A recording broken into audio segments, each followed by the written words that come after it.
जब हम सड़कों पर निकलते हैं तो किसी किसी कार के पिछले शीशे पर एक धनुष और 3 बाण बने होते हैं। किसी किसी में यह भी लिखा होता है, हारे का सहारा। 3 बाण वाला हारे का सहारा खाटू श्याम हमारा। जी हाँ, ज्ञान गंगा के इस 3 पत्ती कार्यक्रम में आपका स्वागत है। आज मैं आपसे साझा करना चाहता हूँ कि हारे का सहारा खाटू श्याम कैसे बने, जिनकी महिमा, जिनकी पूजा भगवान श्री कृष्ण से भी बढ़कर की जाती है, लोग करते हैं। तो इस बारे में जब हम विचार करते हैं तो जानते हैं, जब भगवान श्री कृष्ण ने असम में जाकर के नरकासुर नाम के राक्षस का वध किया था, तो उसकी एक पुत्री थी। तो वह पुत्री पहले तो भगवान श्री कृष्ण से युद्ध करना चाहती थी, लेकिन जब उसे पता चला कि ये परम ब्रह्म हैं, तो वह भगवान श्री कृष्ण के साथ में आ गई। कृष्ण ने सोचा कि हमारे जो भाई भीम हैं, उनका पुत्र घटोत्कच, जो हिडिंबा और भीम का पुत्र है, उसके साथ यदि इसकी शादी करा दी जाए तो राक्षस का मिलन हो जाएगा और बहुत अच्छे ढंग से इसका जीवन कट सकेगा। इसलिए उसकी शादी घटोत्कच से करा देते हैं, जिसके एक प्रतिभावान पुत्र पैदा होता है, जिसका नाम बर्बरीक था। भगवान श्री कृष्ण भीम की पत्नी हिडिंबा को सलाह देते हैं कि तुम यहीं रह करके इसका, अपने पोते का पालन पोषण करो और इसको महान बलशाली बनाओ। हिडिंबा जो एक राक्षस कुल में पैदा हुई थी, उसने अपने पोते बर्बरीक का पालन पोषण करना शुरू किया, घटोत्कच के पुत्र का।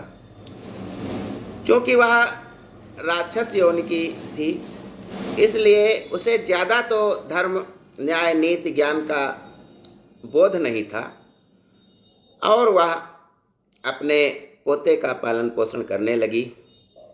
एक बार बर्बरीक ने अपनी दादी से पूछा, हिडिंबा से पूछा कि मुक्ति का मार्ग क्या है। तो हिडिंबा ने बताया कि जो भगवान के हाथों मारे जाते हैं वो भी मुक्ति पाते हैं। बर्बरीक ने कहा कि मैं भी उनसे युद्ध करूंगा, मैं भी मारा जाऊंगा, मुझे भी मुक्ति मिल जाएगी। तब हिडिंबा ने समझाया कि भगवान कृष्ण जो हैं, उनसे युद्ध करना कोई सरल काम नहीं है। उनके पास दिव्यास्त्र हैं, सुदर्शन चक्र है। पहले उनके बराबर तो आप बनेंगे, तभी तो आपसे युद्ध करेंगे।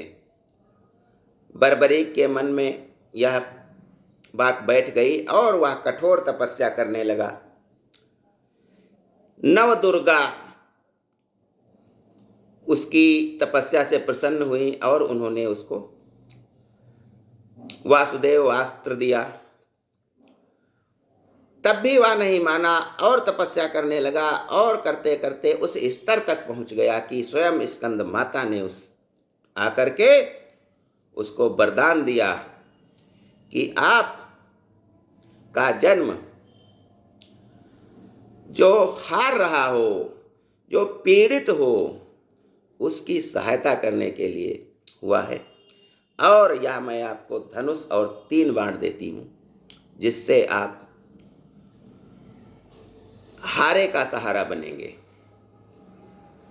3 बाण पाकर धनुष सहित वह अपनी दादी हिडिंबा के पास आया और बोला कि मैंने युद्ध के अस्त्र शस्त्र प्राप्त कर लिए हैं, अब मैं युद्ध करना चाहता हूँ। उसी समय कौरवों और पांडवों के बीच में महाभारत का युद्ध होने वाला था। तो हिडिंबा ने कहा कि पुत्र जाइए और उस युद्ध में अपना रण कौशल दिखाइए, हारे का सहारा बनिए। बर्बरीक चल दिया रथ पर बैठ करके। पीछे तरकस में 3 बाण और 1 धनुष था। भगवान कृष्ण ने योग माया से जान लिया कि कोई महान योद्धा इधर आ रहा है। वे ब्राह्मण का वेश बना करके वहाँ पहुँचे और कहा कि हे वीर, तुम कहाँ जा रहे हो? तो उसने कहा, बर्बरीक ने कहा कि मैं महाभारत का युद्ध होने जा रहा है, उसी में युद्ध करने के लिए जा रहा हूँ। भगवान ने कहा, आप किसकी तरफ से युद्ध करेंगे? तो उसने कहा कि मैंने माता को वचन दिया है कि जो हार रहा होगा, जो कमज़ोर होगा, गरीब होगा, उसकी तरफ से मैं युद्ध करूँगा। भगवान ने कहा कि ये तो पता ही है कि आप युद्ध करेंगे, लेकिन आपकी सेना कहाँ है? तो उसने कहा, सेना की मुझे आवश्यकता नहीं है। भगवान ने कहा, क्यों नहीं आवश्यकता है? उसने कहा, यही 3 बाण काफ़ी हैं। तो भगवान ने कहा, हंस के बोले कि ये 3 बाण, कोई पागल वागल हो गए हो क्या? ऐसे 3 बाणों से आपका क्या होगा? तो उसने कहा, नहीं, ये दिव्यास्त्र हैं। भगवान ने कहा, कैसे दिव्यास्त्र हैं? तो उसने कहा कि मैं इनका अभी परीक्षण किए लेता हूँ। आप जिस पेड़ के नीचे खड़े हैं, ये पीपल का पेड़ है, और मैं 1 बाण चला करके अभी आपको सिद्ध कर दूंगा कि ये दिव्यास्त्र हैं। भगवान ने कहा, अगर ऐसी बात है तो सभी पत्तों को बेंध करके अगर बाण आपका वापस आ जाएगा तो मैं समझूंगा कि आप महान योद्धा हैं। घटोत्कच के पुत्र जो बर्बरीक थे, उन्होंने कहा, एवमस्तु, मैं ऐसा ही करता हूँ। उसने 1 बाण चलाया तो सभी पत्तों को बेध करके, सारे पीपल के पत्तों को पेड़ के बेध करके भगवान कृष्ण के पैर के आसपास नाचने लगा। तब उसने कहा कि हे ब्राह्मण, आप पैर हटा लीजिए, शायद 1 पत्ता आपके पैर के नीचे है। भगवान ने जानबूझकर 1 पत्ता अपने पैर के नीचे दबा लिया था कि देखें क्या होता है। पैर हटा लिया, उस पत्ते को भी बाण ने बेध दिया। इतना शक्तिशाली बाण था कि भगवान कृष्ण का पैर, वही पैर कमजोर हो गया जो भगवान की मृत्यु का कारण बना। इसी पैर में एक व्याध का तीर लगा था। तो इस प्रकार ने भगवान श्री कृष्ण ने जब यह समझा कि यह तो बहुत अनर्थ कर देगा, पहले हम पांडवों की ओर से कौरवों से लड़ेगा, कौरव जब हारने लगेंगे तो ये कौरवों की तरफ चला जाएगा, पांडवों से युद्ध करेगा, इसलिए इस प्रकार ये सबको समाप्त कर देगा।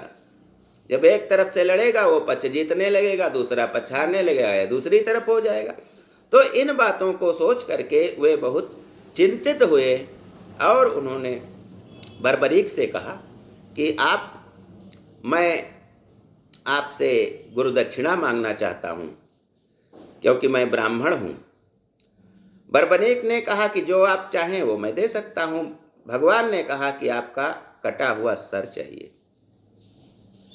विचलित नहीं हुआ वह योद्धा, लेकिन उसने एक अभिलाषा प्रकट की कि मैं महाभारत का युद्ध देखना चाहता हूँ और युद्ध करने के लिए ही आया था। भगवान ने कहा, चलिए कोई बात नहीं, आपकी अभिलाषा मैं पूरी कर दूंगा। उसने अपना शीश काट करके श्री कृष्ण के चरणों में रख दिया। श्री कृष्ण ने उस पर अमृत छिड़क करके और महाभारत का युद्ध जहाँ होना था उसके पास एक ऊंची पहाड़ी पर रख दिया, जिसने पूरा युद्ध कौशल से देखा, हंसा, क्रोधित हुआ, यानी जीवित मनुष्य के समान उसका सर प्रतिक्रियाएं देता रहा। और बर्बरीक के इस त्याग से प्रसन्न होकर भगवान श्री कृष्ण ने कहा कि आप महान योद्धा हो, आपने मेरे लिए इतना बड़ा त्याग किया है, इसलिए मैं अपना नाम तुमको देता हूँ।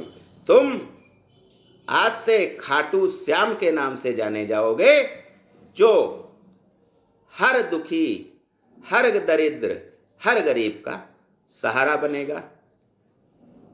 तब से खाटू श्याम की पूजा श्री कृष्ण से भी बढ़कर होती है, क्योंकि उन्होंने त्याग किया था।